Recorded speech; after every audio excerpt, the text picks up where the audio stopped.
இயேசுவின் நாமத்தில் வாழ்த்துக்கள். சந்தோஷமா இருக்கீங்களா பிரியமானவர்களே? புதிய வருடத்திற்குள்ளாய் நாம் கடந்து வந்திருக்கிறோம். புது கிருபைகளை கொடுக்க அவர் உண்மை உள்ளவராய் இருக்கிறார். வருடம் முழுவதும் நம்மை சுமந்து வந்து இந்த நாளை காண செய்த அன்பு தெய்வத்துக்கு நம்முடைய இதயத்தை தான் நன்றி காணிக்கையா கொடுக்கணும். இந்த புதிய வருடத்திலும் ஒரு புதிய வார்த்தையை கொடுத்து நம்மை ஆசீர்வதிக்க அவர் உண்மை உள்ளவராய் இருக்கிறார். நான் கூட பல வசனங்களை தியானித்துக் கொண்டிருந்தேன். ஆனா நேற்று காலையில என் அருள்நாதர் அவை எல்லாவற்றையும் கேன்சல் பண்ணிட்டு ஒரு புதிய வசனத்தை தெள்ளத் தெளிவாய் எனக்கு கொடுத்தார். வெளிப்படுத்தின விசேஷம் 21ஆம் அதிகாரம் 5வது வசனம். சிங்காசனத்தின் மேல் வீற்றிருந்தவர், இதோ நான் சகலத்தையும் புதிதாக்குகிறேன் என்றார். சகலத்தையும் புதிதாக்குகிறேன் என்றார். புதுசா மாற்றாராம். சகலத்தையும், எல்லாவற்றையும். பழையன எல்லாம் ஒளிந்து போயின, எல்லாம் அப்படி வாஷ் அவுட் ஆகுதான். பிரியமானவர்களே, இந்த வசனம் எங்கு சொல்லப்பட்டு இருக்கிறதுனா, எந்த சூழ்நிலையில எதை குறித்து சொல்லப்பட்டு இருக்கிறது என்று ஆராய்ந்து பார்த்தோமானால், புதிய எருசலேம் என்கிற தேவனுடைய அழகான நகரத்தை குறித்ததான வசனம் தான் இது. அந்த நகரத்துல தான் சிங்காசனத்துல பிதாவாகிய தேவன் வீற்றிருந்து சொன்னாராம், இதோ நான் சகலத்தையும் புதிதாக்குகிறேன். பிரியமானவர்களே, ஆதலால் எல்லாம் புதுசா மாறுதான். இன்னைக்கு உலகத்துல 5 ஆண்டு திட்டம், 100 ஆண்டு திட்டம். எதுக்கு? ஒரு பசுமையான சென்னை, புதுமையான சென்னை, அழகான மாசற்ற டெல்லி, இப்படியெல்லாம் பட்டணங்களை உருவாக்கும்படியாய் திட்டங்கள் தீட்டப்படுகிறது. புதிய பட்டணங்கள் எல்லாம் புதிதாகும் என்று சொல்லப்படுகிறது. ஆனா நடைமுறையில அது முடிகிற ஒரு காரியமா? பிரியமானவர்களே, பழையவைகள் எல்லாம் ஒளிந்து போகுமா? அப்படியே ரீப்ளேஸ்மெண்ட். நான் வாசிக்கிறேன், கேளுங்கள். வெளிப்படுத்தின விசேஷம் 21:1வது வசனம். பின்பு நான் புதிய வானத்தையும் புதிய பூமியையும் கண்டேன். முந்தின வானமும் முந்தின பூமியும் ஒளிந்து போயின, சமுத்திரமும் இல்லாமல் போயிற்று. யோவானாகிய நான் புதிய எருசலேமாகிய பரிசுத்த நகரத்தை தேவனிடத்தினின்று பரலோகத்தை விட்டு இறங்கி வர கண்டேன். அது தன் புருஷனுக்காக அலங்கரிக்கப்பட்ட மணவாட்டியை போல ஆயத்தமாக்கப்பட்டிருந்தது. பாருங்க, இங்கு என்ன நடக்கிறதாம்? முந்தின வானமும் முந்தின பூமியும் எல்லாம் அப்படியே ஒளிஞ்சு போயிடுதான். அதெல்லாம் அப்படி மறைஞ்சிருது, ஒரு நிமிஷத்துல அப்படி மறைந்து போகிறதா. அந்த இடத்துல என்ன வருதா? ஒரு மணவாட்டியை போல அலங்கரிக்கப்பட்ட தேவனுடைய நகரம் பரலோகத்திலிருந்து இறங்கி வந்து அந்த பழைய வானமும் பழைய பூமியும் பழைய சமுத்திரமும் இருந்த இடத்துல அப்படியே உட்கார்ந்துருதான். எவ்வளவு ஒரு ஆச்சரியமான காரியம் பாருங்கள் பிரியமானவர்களே. அப்படி ரீப்ளேஸ்மெண்ட். முந்தினவைகள் எல்லாம் ஒளிந்து போகிறது, புதிய காரியங்கள் எல்லாம் வந்து அப்படியே ஒரு ரீப்ளேஸ்மெண்ட். பாருங்க, முந்தினவைகள் எல்லாம் ஒளிந்து போகுதா. அந்த இடத்துல பரலோகத்திலிருந்து அலங்கரிக்கப்பட்டு இறங்கி வருகிற தேவனுடைய நகரம் உட்கார்தான். மணவாட்டியை போல அலங்கரிக்கப்பட்டிருக்குதான். சின்ன பிள்ளைகளை அழகா அலங்கரிச்சு வச்சிருப்பாங்க திருமண நாள் என்று. நான் கூட அதை பார்த்து ரசிப்பேன், ஏன்னா அவ்வளவு அழகா இருக்கும். இங்க ஆவியானவர் சொல்லுகிறார், இந்த அழகான புதிய எருசலேம் என்கிற தேவனுடைய நகரம் மணவாட்டி மாறி அலங்கரிக்கப்பட்டு பரலோகத்திலிருந்து இறங்கி வந்ததா. பழையவையெல்லாம் அப்படியே அகன்று போன உடனே அந்த இடத்துல வந்து அழகாய் உட்கார்ந்து விட்டதாம். அந்த நகரத்துல என்ன காணப்பட்டதா? தேவனுடைய சிங்காசனம். தேவனுடைய சிங்காசனம், தேவனுடைய சிங்காசனம். பாருங்கள் 3வது வசனம். மேலும் பரலோகத்தில் இருந்து உண்டான ஒரு பெரும் சத்தத்தை கேட்டேன். அது, இதோ மனுஷர்களிடத்திலே தேவனுடைய வாசஸ்தலம் இருக்கிறது, அவர்களிடத்திலே அவர் வாசமாய் இருப்பார், அவர்களும் அவருடைய ஜனங்களாய் இருப்பார்கள். தேவன் தாமே அவர்களோட கூட இருந்து அவர்களுடைய தேவனாய் இருப்பார். இங்கு யார் வந்து அந்த நகரத்தின் மத்தியில சிங்காசனத்துல வீற்றிருக்கிறது யாராம்? பிதாவாகிய தேவன். தேவன் குமாரனாகிய இயேசு கிறிஸ்து, பரிசுத்த ஆவியாகிய தேவன், மூன்றில் ஒன்றான தேவன் சிங்காசனத்துல வீற்றிருந்து அவர் தன் ஜனங்களோடு கூட வாசமாயிருக்கிறாராம். எனக்கு ஆச்சரியமா இருந்தது. எத்தனை வார்த்தைகள் அதை குறித்து சொல்லப்பட்டு இருக்கிறது பாருங்கள்.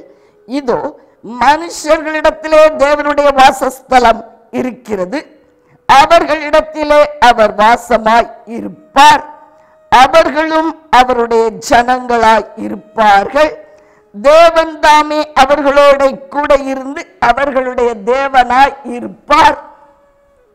திரும்ப திரும்ப திரும்ப திரும்ப தேவன் தன் ஜனங்களோடு வாசமாய் இருப்பதை குறித்து ஆவியானவர் மறுபடியும் மறுபடியும் வித்தியாசமாய் சொல்லுகிறார்.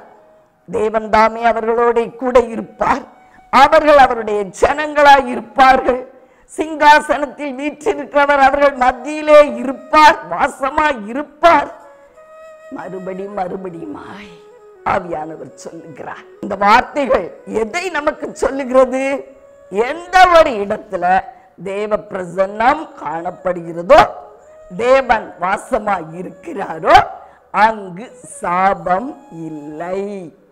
சாபமற்ற ஒரு வாழ்க்கை காணப்படுமாம். அதைத்தான் அடுத்த வசனம் அழகாய் சொல்லுகிறது. வெளிப்படுத்தின விசேஷம் 21:4, அவர்களுடைய கண்ணீர் யாவையும் தேவன் துடைப்பார், இனி மரணமும் இல்லை, துக்கமும் இல்லை, அலறுதலும் இல்லை, வருத்தமும் இல்லை, முந்தினவைகள் ஒழிந்து போயின என்று விளம்பினது. பரலோகத்திலிருந்து ஒரு சத்தம் இப்படியாய் விளம்பினதா. சாபம் இல்ல. மரணம் அப்படின்னாலே என்ன சொல்லுவோம்? ஐயோ சாபம், தினம் துக்கத்தோடு இருக்கிறாங்களே, சாபம். அவங்க வீட்டுல அலறுதல் சத்தம் கேக்குது, சாபம். வருத்தப்பட்டு உழைத்தாலும் பிரயாசத்தின் பலனை சாப்பிட முடியல, சாபம். பிரியமானவர்களே, சிங்காசனம் ஸ்தாபிக்கப்பட்ட இடத்திலே சாபம் இல்லை என்று இந்த வசனங்கள் மூலம் நாம் அறிந்து கொள்கிறோம். 3வது வசனம் சொல்லுகிறது, அவர் சிங்காசனத்தில் வீற்றிருந்து தன் ஜனங்களோட வாசமாயிருப்பார், தேவன் தாமே அவர்களுக்கு தேவனாயிருப்பார். பிரியமானவர்களே, தேவ பிரசன்னம், தேவன் நம்ம வீட்டுல, நம்ம வாழ்வின் மத்தியில அவர் வாசமாய் இருக்க கூடுமானால், சாபமற்ற, கண்ணீரற்ற, கவலையற்ற, துக்கமற்ற, அலறுதல் அற்ற, நெருக்கமற்ற, கடனற்ற ஒரு வாழ்க்கை நமக்கு உண்டாயிருக்கும் என்று இந்த வசனங்கள் மூலமாய் நாம் கண்டுகொள்ளலாம். அதைத்தான் இந்த வருடத்திலே அவர் செய்ய இருக்கிறார். சிங்காசனத்தில் வீற்றிருக்கிறவர் என்ன சொன்னாராம் பாருங்கள், நான் சகலத்தையும் புதிதாக்குகிறேன். இதெல்லாம் நடக்குமாங்க? பழசெல்லாம் அப்படியே தூக்கி அகற்றி போட்டுட்டு அந்த இடத்துல புதிய காரியங்களை அவர் செய்யக்கூடுமா? இதெல்லாம் கதை மாதிரி இருக்குதே அப்படின்னு நினைக்கிறீங்களா? அதுக்குதான் ஆவியானவர் சொல்லுகிறார். 5வது வசனம் பின் பகுதியில இந்த வசனங்கள் சத்தியமும் உண்மையுமானவைகள் எழுது, இதை எழுது, சத்தியமும் உண்மையும் ஆனவைகள் என்றார். இது சத்தியமான வசனங்கள், உண்மையான வசனங்கள்ங்க அப்படின்னு சொல்லப்பட்டு இருக்கிறது. இது டேல் கிடையாது, இது ஏதோ பிராணம் கிடையாது. சத்தியமான வசனம். 5 ஆண்டு திட்டமும் 100 ஆண்டு திட்டமும் செய்ய முடியாத காரியங்களை எல்லாம் தேவன் ஒரு நொடி பொழுதிலே தன்னுடைய சர்வ வல்லமையினால் செய்வார். அதைத்தான் இந்த வருடத்துல, இருளான வருடம் என்று கூட சொல்லலாம், இந்த வருடத்துல தேவன் நம்முடைய வாழ்க்கையில, அவரை நம்பி வாழுகிற ஜனங்களுடைய வாழ்க்கையில செய்ய இருக்கிறார். பிரியமானவர்களே, சந்தோஷமா இருக்கீங்களா? சந்தோஷமாகவே இருப்போம். தேவன் நம்முடைய கண்ணீர் யாவையும் துடைப்பார் என்று எழுதப்பட்டு இருக்கிறது. ஏன்னா அவர் நம் மத்தியிலே வாசமாயிருக்க போகிறார். வருடம் முழுவதும், வருடத்தின் முதல் நாள் தொடங்கி கடைசி நாள் மட்டும் அவர் நம் மத்தியிலே நம்மோடு கூட வாசம் பண்ணி நம்முடைய தேவனாய் இருப்பார் என்பதுதான் இந்த வருடத்தின் வாக்குத்தத்தம். அதனால நமக்கு நம்முடைய வாழ்வின் எல்லா பகுதிகளும் புதிதாய் மாற்றப்படும். புதிய காரியங்கள், புதிய காரியங்கள், புதிய கிருபைகள், புதிய வரங்கள், புதிய வெளிப்பாடுகள், புதிய வாழ்க்கை, புதிய சந்தோஷம், புதிய அனுபவங்கள், புதிய கிருபைகள், புதிய தயவு, புதிய பெருக்கம், புதிய ஆசீர்வாதங்கள் உண்டாகும். பிரியமானவர்களே, ஏன்னா இந்த வசனங்கள் சத்தியமும் உண்மையுமாய் இருக்கிறது என்றார். சத்தியமும் உண்மையுமான வசனத்தை உங்களுக்கு இன்று நான் வாக்குத்தத்தமாய் கொடுக்கிறேன். சகலத்தையும் புதிதாக்குகிறவர் நம் மத்தியிலே இந்த வருடம் முழுவதும் வாசமாய் இருப்பார். எப்பொழுதுமே பிரியமானவர்களே, தேவன் ஒரு மனுஷனுக்கு கொடுக்கிற புதிய வாழ்க்கை அவருடைய பழைய வாழ்வை பார்க்கிலும் 1000 மடங்கு 10000 மடங்கு ஆசீர்வாதம் உள்ளதாய் காணப்படும் என்பது உண்மை. ஆதலால் அவர் நமக்கு கொடுக்கிற இந்த புதிய வாழ்வு நமக்கு ஆசீர்வாதம் உள்ளதாய் காணப்படும். பழசெல்லாம் எங்க போகும்?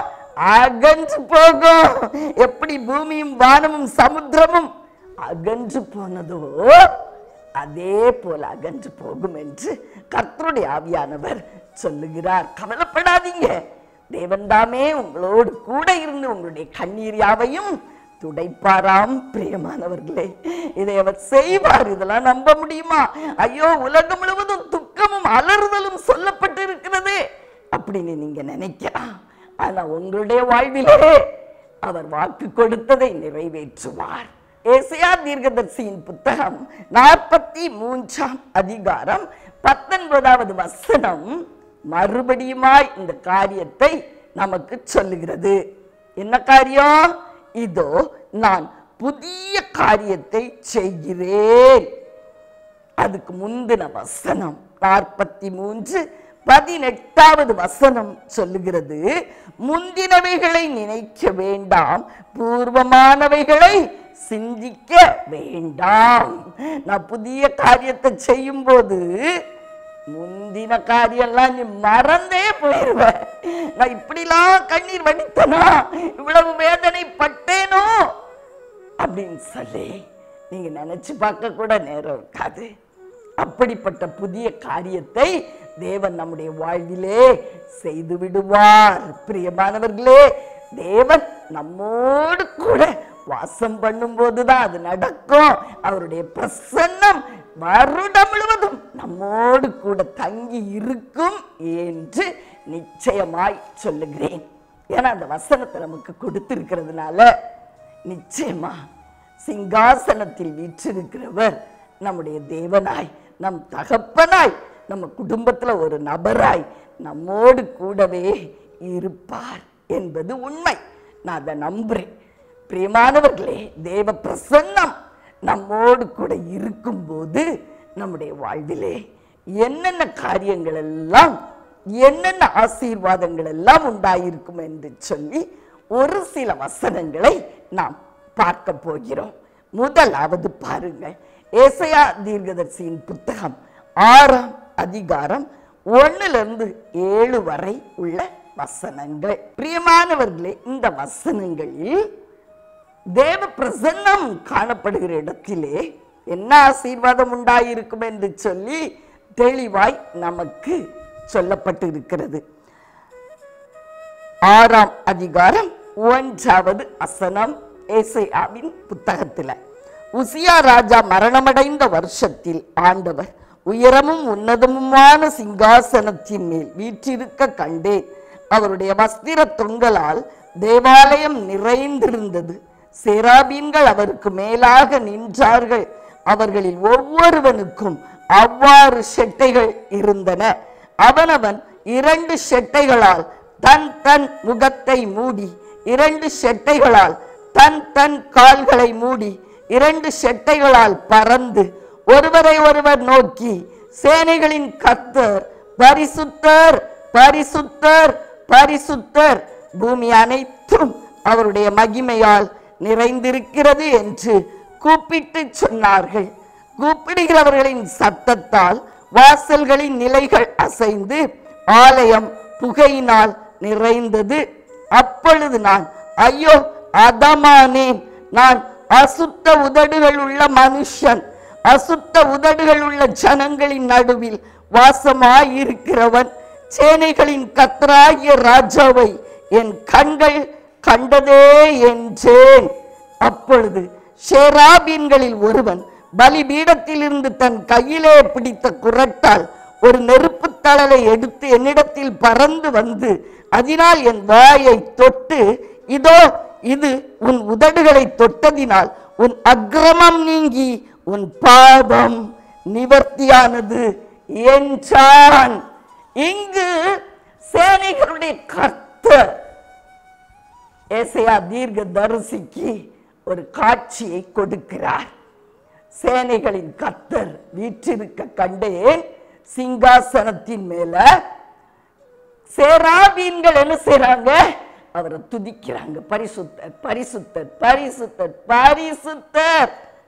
பிரியமானவர்களே, இந்த இடத்துல தீர்க்கதரிசி சொல்லுகிறார், ஐயோ நான் அசுத்த உதடுகள் உள்ள மனுஷன், ஆதலால் தேவ பிரசன்னம் நிறைந்த ஒரு இடத்துல பாவ உணர்வு உண்டாகும். ஜனங்கள் பாவத்திலிருந்து விடுதலை பெறுவார்கள். இந்த வருடம் முழுவதும் உங்களோடு கூட தேவ பிரசன்னம் இருக்கும் என்று அவர் வாக்கு கொடுக்கிறார் அல்லவா? நான் உங்களோடு கூட இருப்பேன் என்று சொல்லுகிறார் அல்லவா? அப்படியானால் உங்க வாழ்க்கையில் என்ன நடக்கும்? உங்க வீட்டை அவர் சுத்திகரிப்பார். அவர் பரிசுத்தர். அவருடைய பரிசுத்த பிரசன்னம் எங்கு காணப்படுகிறதோ அங்கு ஒரு சுத்திகரிப்பு உண்டாகும். உங்க பிள்ளைங்க ஒருவேளை ரட்சிக்கப்படாம இருக்கிறாங்களா? உங்க கணவன் ஏதோ ஒரு பழக்கத்துக்கு அடிமைப்பட்டு இருக்கிறாரா? பிரியமானவர்களே, அன்னைக்கு மரியாள் என்ற ஒரு ஸ்திரீ, பெத்தானியாவை சேர்ந்தவள், அவள் இயேசு கிறிஸ்துவினுடைய பிரசன்னத்தை அவள் உணர்ந்த பொழுது, அவர் அருகில் சென்ற பொழுது அவள் பாவ உணர்வடைந்து பாவத்திலிருந்து வெளியே வந்த அல்லவா? நம்ம எல்லாருக்கும் தெரியும்ல. அதே காரியம் உங்க வாழ்க்கையிலே நடக்கும். பிரியமானவர்களே, ஒரு சுத்திகரிப்பு உங்க வீட்டில் உண்டாகும். ஒரு ரட்சிப்பின் அனுபவம் உங்க வீட்டில் உண்டாகும். இயேசுவுக்கு தங்கள் இருதயத்தை கொடுக்கிற ஒரு அனுபவம் உண்டாகும். தங்களுடைய பாவங்களில் இருந்து உங்க குடும்பத்தார் என்னென்ன பழக்கத்துல கட்டப்பட்டு இருக்கிறார்களோ எனக்கு தெரியாது. ஆனா தேவ பிரசன்னம் அவங்கள சுத்திகரிக்கும். அவங்க தன்னிலே உணர்வடைந்து வெளியே வர முடியும். வருவார்கள் நிச்சயமா. அநேகரை நான் பார்க்கிறேன் இந்த நாட்கள்ல. குடி பழக்கம் ரொம்ப கூட நான் அவங்களுக்காக கதறி ஜெபிக்கல. ஆனாலும் பிரசன்ஸ், கர்த்தருடைய பிரசன்னம், அவருடைய மகிமை எங்கு காணப்படுகிறதோ அங்கு விடுதலை உண்டு. இந்த வருடம் முழுவதும் நான் உங்களோடு கூட இருப்பேன் என்று வாக்கு கொடுக்கிறவர் உங்களுடைய வாழ்க்கை புதிதாய் மாற்றுவார். அசுத்தத்தை எடுத்து போட்டுட்டு பரிசுத்தத்தை அந்த இடத்துல வைத்து விடுவார். கவலைப்படாதிருங்க. மாத்திரமல்ல, இந்த வசனங்கள்ல இன்னொரு காரியமும் நாம் புரிந்து கொள்ள முடியும். அது என்னன்னா, தூதர்களுடைய சகாயம். தூதர்கள் ஒரு மனுஷனுக்காக அவங்க வேலை செய்யறாங்க பாருங்க. அவங்கதான் நெருப்பு தழலை எடுத்து அவனை சுத்திகரிக்கிறாங்க. தீர்க்கதரிசியை பிரியமானவர்களே, இந்த காரியத்தையும் இந்த வருடம் முழுவதும் நாம் அனுபவிப்போம். ஒரு புதிய ஒத்தாசை, பரலோகத்தின் ஒத்தாசை, அது தூதர்கள் மூலமாய் உங்களுக்கு உண்டாயிருக்கும். ஆதலால் பரிசுத்தர் நம் மத்தியிலே வாசமாய் இருக்கிறபடினால் அக்கிரமங்கள் நீங்கி பாவம் நிவர்த்தியாகும். அநேகருடைய பாவ கட்டுகளில் இருந்து விசேஷமாய் உங்க குடும்பத்தார் அவங்க விடுதலையாக்கப்படுவார்கள். ஏன்னு சொன்னா, சிங்காசனத்தில் வீற்றிருக்கிறவர் உங்க கூடவே இருப்பேன் என்று வாக்கு கொடுக்கிறார். இருந்து என்ன செய்வாராம்? நான் சகலத்தையும் புதிதாக்குவேன். அசுத்தத்திற்கு பதிலாய் பரிசுத்தம், குறைவுகளுக்கு பதிலாய் நிறைவு, கண்ணீருக்கு பதிலாய் களிப்பு, துக்கத்துக்கு பதிலாய் மகிழ்ச்சி. பிரியமானவர்களை, ஒன்றை எடுத்து போட்டு அந்த இடத்துல இன்னொன்றை வைத்து விடுவாராம். கவலைப்படாதிருங்க. அடுத்து என்ன செய்வாராம்? நம்ம கூடவே இருந்து நம்மை வழி நடத்துவாராம். பிரியமானவர்களே, தேவ பிரசன்னம் நம் கூட இருக்கும் போது என்ன நடக்குமாம்? சங்கீதக்காரன் தாவீது சங்கீதம் 139 7 10 வரை உள்ள வசனங்கள் அவர் சொல்லுகிறார். உம்முடைய ஆவிக்கு மறைவாக எங்கே போவேன்? உம்முடைய சமூகத்தை விட்டு எங்கே ஓடுவேன்? நான் வானத்திற்கு ஏறினாலும் நீர் அங்கே இருக்கிறீர். நான் பாதாளத்தில் படுக்கை போட்டாலும் நீர் அங்கேயும் இருக்கிறீர். நான் விடியற்காலத்து செட்டைகளை எடுத்து சமுத்திரத்தின் கடையாந்திரங்களிலே போய் தங்கினாலும் அங்கேயும் உமது கை என்னை நடத்தும். உமது வலதுகரம் என்னை பிடிக்கும். உமது கை என்னை நடத்தும். உமது வலதுகரம் என்னை பிடிக்கும். ரெண்டு வார்த்தை கவனிச்சு பாருங்க. நான் எங்க போனாலும், வானத்துக்கு ஏறினாலும், பூமிக்கு கீழே இறங்கினாலும், சமுத்திரத்துல போய் ஒளிந்து கொண்டாலும், பிரியமானவர்களே, தாவீது சொல்லுகிறார், உமது கை என்னை நடத்தும், உமது வலதுகரம் என்னை பிடிக்கும். நீங்க பேங்குக்கு போனாலும், உங்களுடைய பிசினஸ் காரியமாய் வெளிதேசத்திற்கு போனாலும், உங்களுடைய வேலை விஷயமாய் நீங்கள் யாரோ ஒருவரை சந்திக்க போனாலும், ஒரு சகாயம் தேடி நீங்க ஒரு இடத்திற்கு போனாலும், உங்க ப்ராஜெக்டுக்காக நீங்க ஏதோ ஒரு ஒத்தாசையை அணுகினாலும், அங்க யாருடைய கை உங்களோட இருக்குமா? அவருடைய வலதுகரம் உங்களை பிடிச்சிருக்குமா? அவருடைய கை உங்களை நடத்துமாம். ஏன்? சிங்காசனத்தில் வீற்றிருக்கிறவர் நம்ம கூடவே இருப்பார். ஆதலால் சகலமும் புதிதாகும். இதுவரைக்கும் உங்களுக்கு எங்க போனாலும் அடைபட்ட கதவுகள் எல்லாம் திறப்பார். அவர் திறப்பார். அவர் திறந்தா அதை அடைக்க யாராலும் முடியாது. பிரியமானவர்களே, தேவன் திறந்த வாசலை அடைக்க யாராலும் முடியாது என்று வேதம் சொல்லுகிறது. அதை அவர் செய்கிறார் என்று நிச்சயமாய் சொல்லுகிறேன். பாருங்கள் பிரியமானவர்களே, மாத்திரம் அல்ல, தேவன் நம்மோடு கூட இருக்கிறபடினால நம்முடைய கரங்கள் ஆசீர்வதிக்கப்பட்ட கரங்களாய் மாறும். நம்ம செய்வதெல்லாம் வாய்க்கும். ஐஸ்வர்யம் நம் பங்காய் மாறப்போகிறது. தரித்திரத்தை அப்படியே தூக்கி போட்டுட்டு அந்த இடத்துல ஐஸ்வர்யத்தை அவர் கொடுக்கிறார். பிரியமானவர்களே, வேதத்திலே பக்தர்களுடைய வாழ்க்கையில அவர் இருந்தபடியினால் யார் யாரெல்லாம் பெரிய மனிதர்களாய் மாறினார்களாம்? யோசேப்பு, ஆதியாகமம் 39 2வது வசனம். கர்த்தர் யோசேப்போடே இருந்தார், அவன் காரிய சித்தி உள்ளவனானான். அதே அதிகாரத்துல 23வது வசனம் சொல்லுகிறது, கர்த்தர் அவனோடே இருந்தபடியினாலும் அவன் எதை செய்தானோ அதை கர்த்தர் வாய்க்க பண்ணினார். அவ்வளவுதான் பிரியமானவர்களே. அவன் ஐஸ்வர்யவானாய் மாறினான் அல்லவா? அவன் செய்ததெல்லாம் வாய்த்தது. அடுத்து தாவீது, 2 சாமுவேல் 5ஆம் அதிகாரம் 10வது வசனம். தாவீது நாளுக்கு நாள் விருத்தி அடைந்தான். சேனைகளின் தேவனாகிய கர்த்தர் அவனோட கூட இருந்தார். அவ்வளவுதான், கூட இருந்தார். தேவ பிரசன்னம் இந்த ஆண்டு முழுவதும் உங்க கூட இருக்கிறபடியினாலே சகலமும் புதிதாகும். இதுக்கு முன்னாடி ஒருவேளை நீங்க செய்ததெல்லாம் வாய்க்கலையா? கவலைப்படாதீங்க. தாவீதோடு கர்த்தர் இருந்தபடியினால் அவன் நாளுக்கு நாள் விருத்தி அடைந்தானாம். அடுத்து எசேக்கியா ராஜாவோடு தேவன் இருந்தார். 2 ராஜாக்கள் 18ஆம் அதிகாரம் 7வது வசனம்.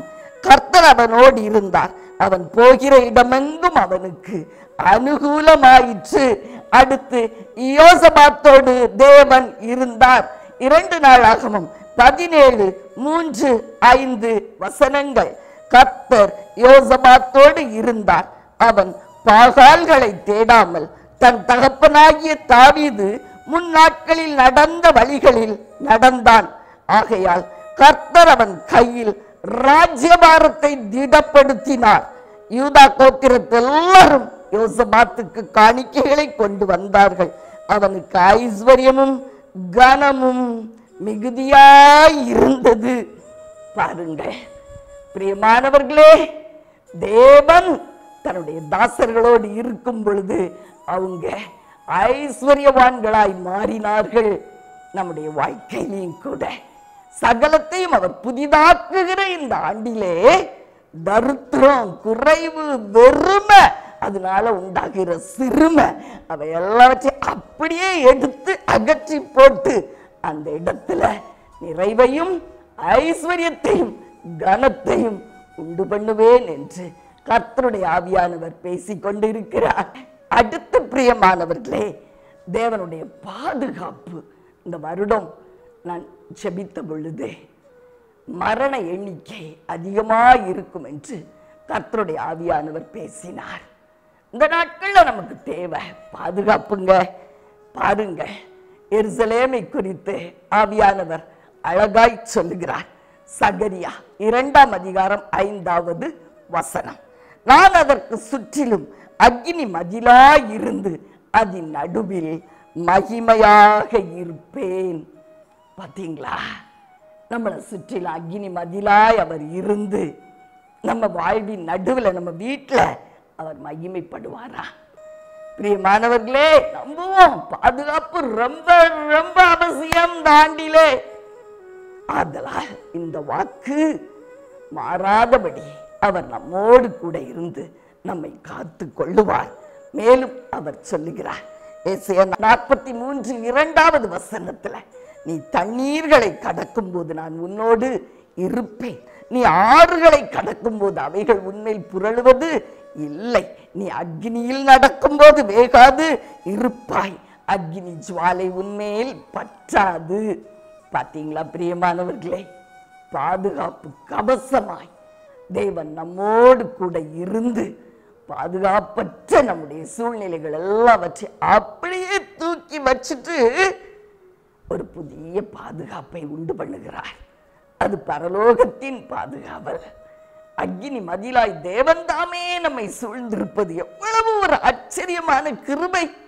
மாத்திரமல்ல, வெள்ளங்கள் வந்தாலும் வெள்ளங்களை குறித்து ப்ராபசி இருக்கு, தீர்க்க தரிசனம் இருக்கிறது. ஆனா தேவன் சொல்லுகிறார், வெள்ளங்கள் எல்லாம் உன்னை மேற்கொள்ளாது, என நான் உன் கூட இருப்பேன், நான் உன் கூட இருப்பேன். அதனால முந்தினவைகள் எல்லாம் பழசு, அதெல்லாம் போயிடுச்சு. பாதுகாப்பற்ற ஒரு சூழ்நிலை உன் வாழ்க்கையில காணப்பட்டதல்லவா, அதெல்லாம் மாறி போனது. நான் உன் கூடவே வருடம் முழுவதும் உன்னை விட்டு விலகாமல் ஒவ்வொரு நொடிப்பொழுதும் உன்னை பாதுகாக்கும்படியாய் உன்னோடு கூட இருப்பேன் என்று கர்த்தருடைய ஆவியானவர் பேசிக் கொண்டிருக்கிறார். பிரியமானவர்களே, அடுத்து பாருங்கள், அவர் நம்ம கூட இருந்தார்னா நம்ம போகிற இடங்களில் எல்லாம் நமக்கு ஜெயம் உண்டாகும்.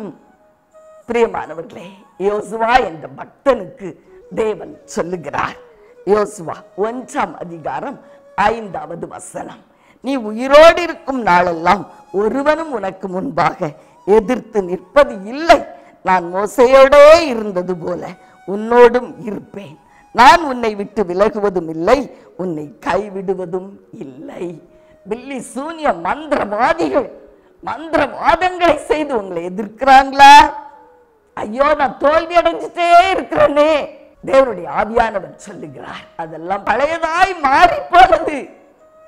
தோல்விகள், தோல்வியின் வாழ்க்கை, பில்லி சூனியத்தால அடிபட்ட சூழ்நிலைகள், அதெல்லாவற்றை அப்படியே எடுத்து அப்புறப்படுத்திட்டு ஒரு புதிய வாழ்க்கையை கொடுக்கிறார்.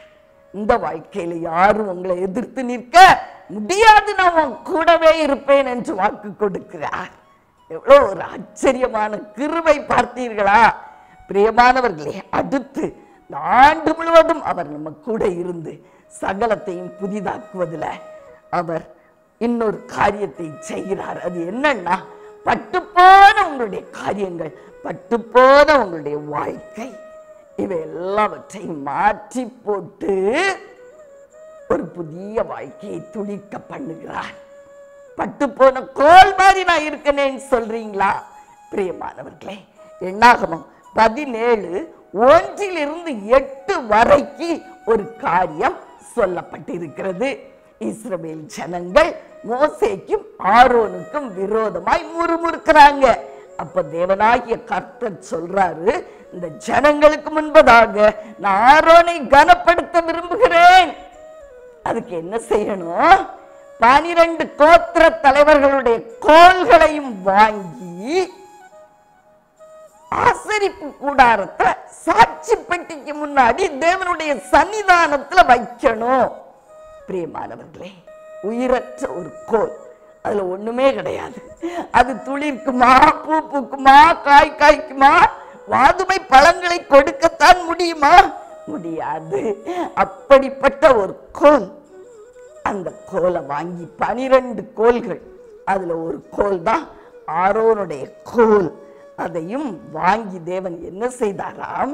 மோசேயை கொண்டு அதை சாட்சி பெட்டிக்கு முன்பதாக தேவனுடைய சந்நிதியிலே வைக்கும்படி கட்டளை கொடுத்தார்.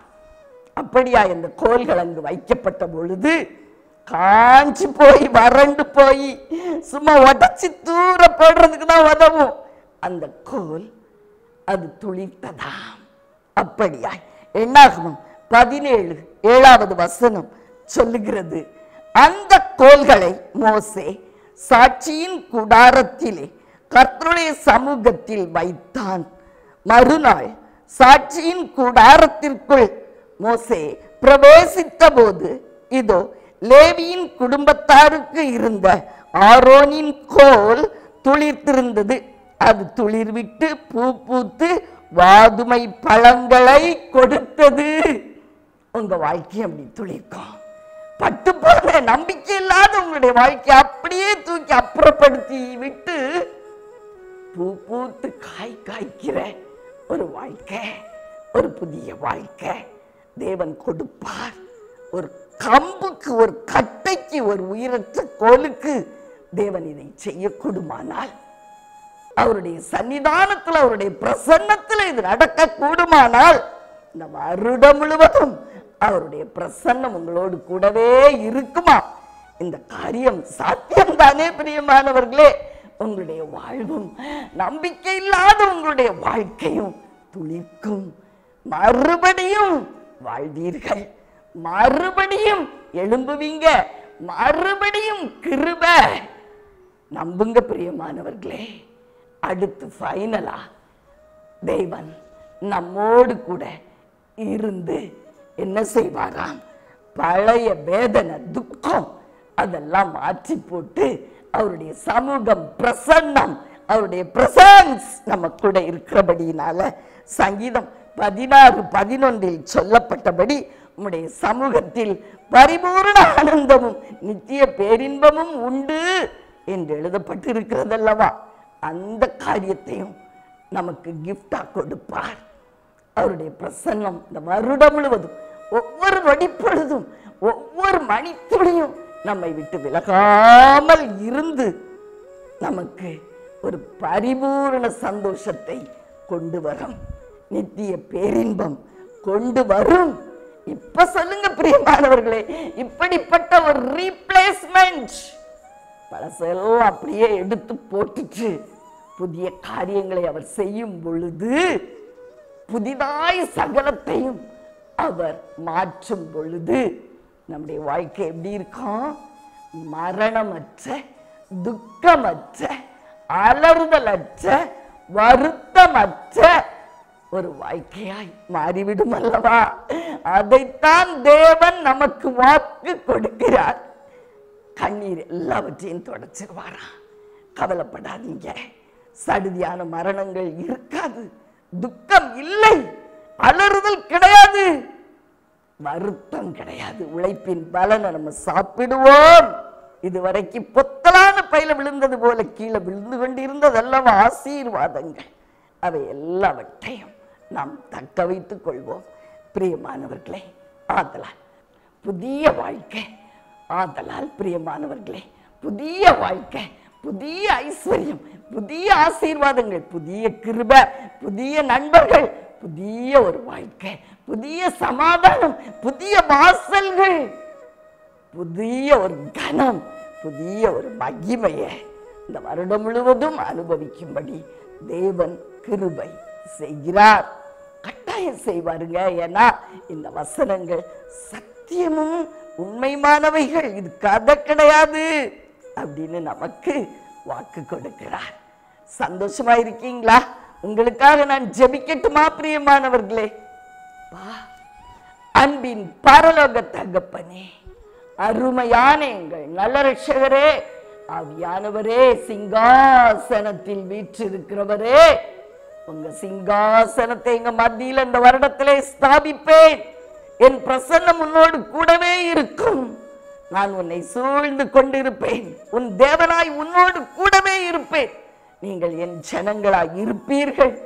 என்னுடைய பிரசன்னம் உன்னோடு கூடவே இருக்கும் என்று வாக்கு கொடுக்கிறீரப்பா.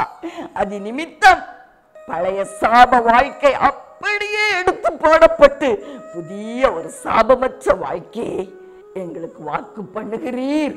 இவமே இந்த வாழ்க்கையில மரணம் இல்லை, துக்கம் இல்லை, வருத்தம் இல்லை, அலறுதல் இல்லை என்று சொல்லுகிறீரப்பா.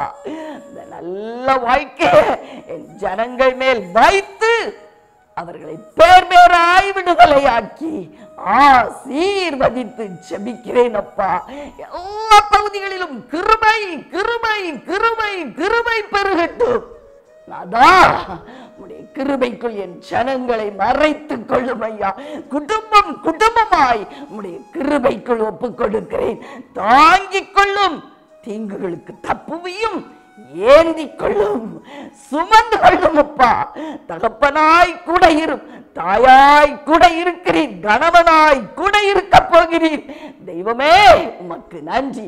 வருடம் முழுவதும் ஒவ்வொரு மணித்துறையும் ஒவ்வொரு நிமிடமும் உடைய பரிசுத்த பிரசன்னம் எங்களை காத்துக் கொள்ளட்டும். இயேசு கிறிஸ்துவின் இணையற்ற நாமத்தில் நல்ல பிதாவே.